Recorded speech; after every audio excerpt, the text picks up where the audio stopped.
O Grande Prêmio do Canadá lançou mais uma sombra sobre as inconsistências da FIA, provocando ainda mais comentários furiosos nas redes sociais. Até agora, o órgão dirigente tem sido acusado de julgamento tendencioso em favor dos pilotos britânicos. Mas quais são as provas que conseguimos extrair do Grande Prêmio do Canadá?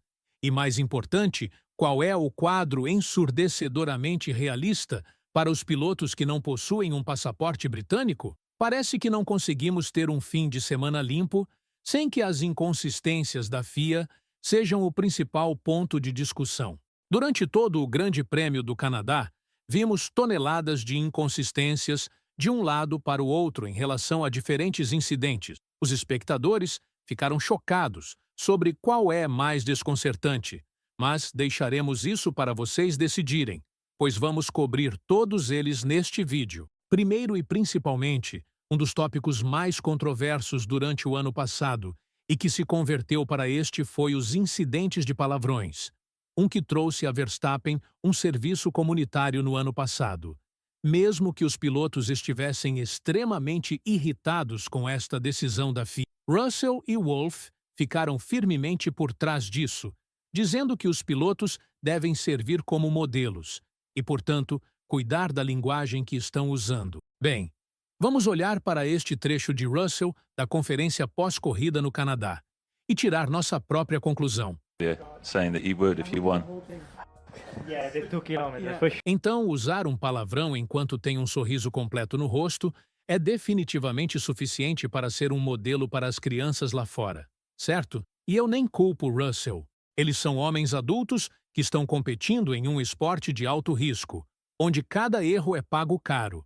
Mas ficar sentado lá, depois que a corrida terminou, e usar linguagem profana, enquanto insistindo que seus concorrentes não deveriam fazer o mesmo, porque vocês são todos modelos, desculpa, mas isso é tendencioso como pode ser. Além disso, a decisão da FIA tem sido ainda mais desconcertante. Eles não penalizaram Russell de forma alguma. O britânico conseguiu sair deste incidente na área de mídia pós-corrida sem uma repreensão, fortalecendo ainda mais as conversas de que a FIA é verdadeiramente tendenciosa quando se trata de tomar uma decisão contra um dos seus, neste caso, os pilotos britânicos. É apenas a ponta do iceberg. Não vamos esquecer que Russell também conseguiu se safar com condução desnecessariamente lenta atrás do carro de segurança, uma que incluiu frenagem pesada para ver Verstappen à frente dele por um breve momento.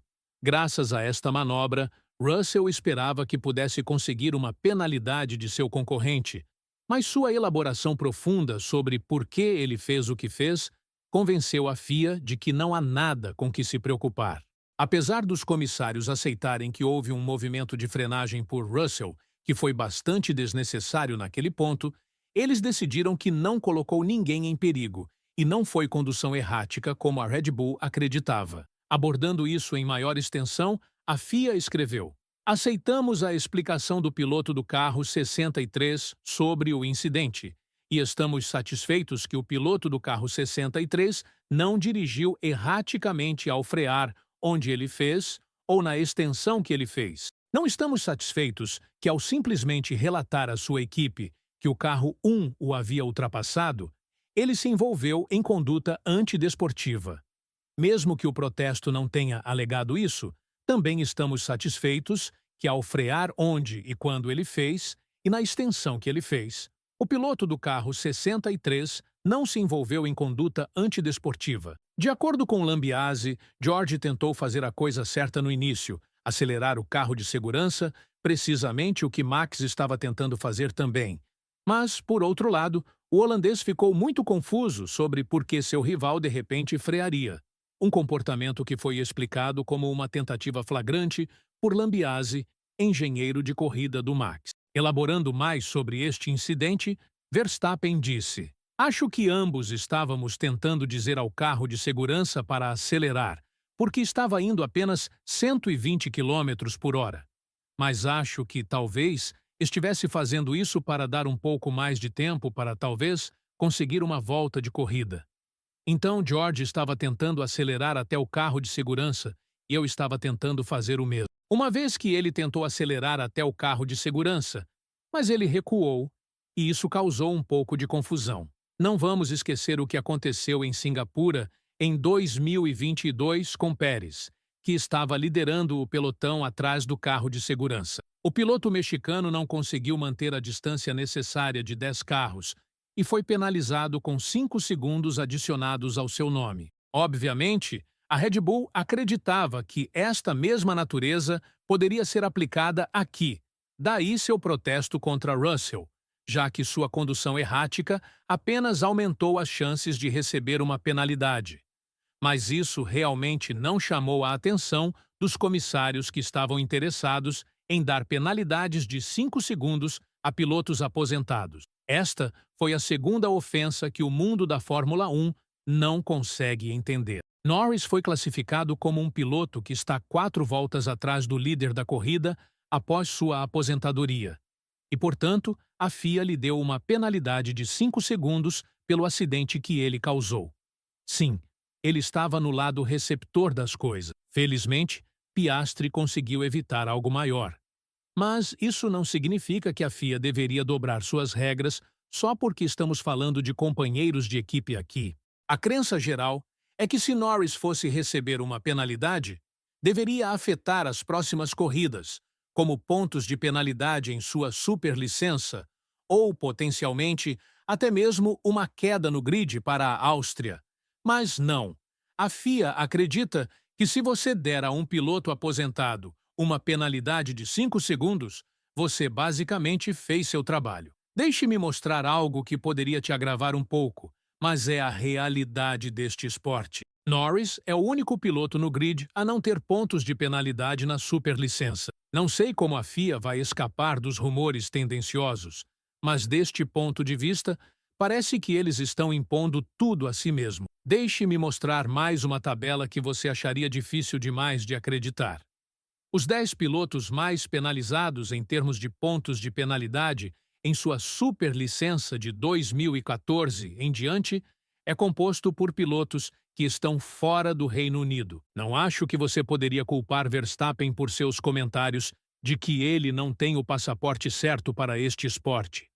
Os fatos falam mais alto que palavras. Também não estou tentando criticar os pilotos britânicos aqui. Esta é meramente uma comparação de como a FIA os trata e como trata outros pilotos. Não é culpa de Russell ou Norris que eles não receberam as penalidades que deveriam ter recebido. Você pensaria que isso é controvérsia suficiente para terminar o fim de semana para a FIA, certo? Bem, você estaria errado. Vamos ver como o incidente Tsunoda-Piastri durante o treino livre 3 foi tratado.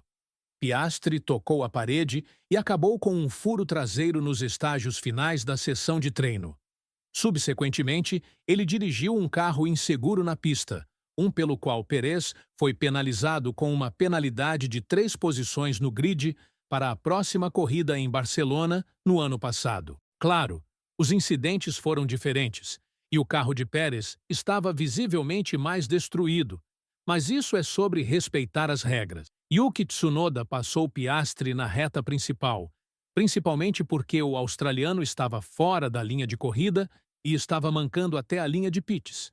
E por esta ação, o piloto da Red Bull recebeu uma penalidade de 10 posições no grid para a corrida. É uma das penalidades mais duras, se não a mais dura que Tsunoda poderia ter recebido. E ele não fez nada antidesportivo ou perigoso para o resto do grid. Muito pelo contrário. Se ele tivesse ficado atrás de Piastri, ele teria arriscado danificar seu próprio carro por potenciais detritos que poderiam ter voado da McLaren. Então, como você penaliza Tsunoda por tentar proteger seu carro e o resto dos pilotos no grid, mas não penaliza Piastri por mancar por toda a pista e voltar à linha de pits? É simplesmente desconcertante, e até Tsunoda ficou perplexo ao ouvir que nenhum dos pilotos à frente dele foi penalizado pela infração do carro de segurança que foi causada após a corrida terminar. Foi bem similar. Ambas as sessões terminaram. Ainda houve uma repreensão cautelosa para todo o grid. Mas a grande diferença é que Tsunoda ultrapassou sob condições de bandeira vermelha. Eu entenderia se fosse de uma maneira muito diferente e arriscada. Tsunoda estava indo extremamente devagar e evitou complicações potenciais. É simples assim. Mas a FIA não quis ouvir nada que a Red Bull tinha para jogar em direção a ele. Por outro lado, a explicação de Russell sobre por que ele freia da maneira que fez para intimidar Verstappen a ficar à frente do carro número 63 por um breve segundo foi minuciosamente ouvida pelos comissários. Não acho que isso está fazendo bem ao esporte. Se alguma coisa, está machucando o legado e a reputação que já foi estilhaçada em muitos pedaços. É mais um caso sobre por que a presidência pode precisar mudar mais cedo do que tarde. Porque chega um certo ponto quando Ben Sulayem precisa ser desafiado por sua posição. Com tudo isso em mente, o que vocês pensam sobre as inconsistências da FIA durante o Grande Prêmio do Canadá? E, mais importante, vocês acham que não ter um passaporte do Reino Unido está prejudicando o resto dos pilotos no grid? Nos deixem saber nos comentários abaixo e, uma vez que façam isso, certifiquem-se de clicar no vídeo que aparece na tela de vocês agora mesmo.